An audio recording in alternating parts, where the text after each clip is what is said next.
Hello mga langga, another day, another vlog. Sorry tayo mga langga. For today's video ay gagawa tayo ng sarili nating kape. Rice coffee, yan mga langga. Ayan, masustansya na masarap pa mga langga. So ayan mga langga.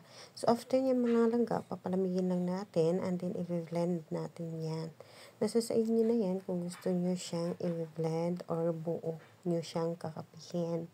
So ako mga langga, gusto ko kasi na durog siya or di kaya pinong-pino mga langga. Ayan.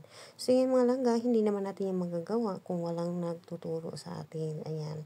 Tinuruan pala ako ni Motherland kung paano gawin yan at kung ano na ang kulay na dapat. Kasi mga langga, yan daw yung kape nila noon mga langga. So di ba? Ano na naman tayo mga langga sa mga nakalipas. So after yung mga langga, ayan, ilalagay lang natin siya sa mga lagayan. Ayan, yung lagayan na yan mga langga, kalahati din siya nagawa ko. So meron na akong stock mga langga pang isang buwan. O saan ka pa nakatipid ka ng mga langga? Kasi ngayon mga langga, ang mga bilihin ngayon sobrang mahal. So, ang panty na lang talaga mga langga ang bumababa. So, di ba mga langga, nag-joke pa ako mga langga. So, ayan na siya mga malangga.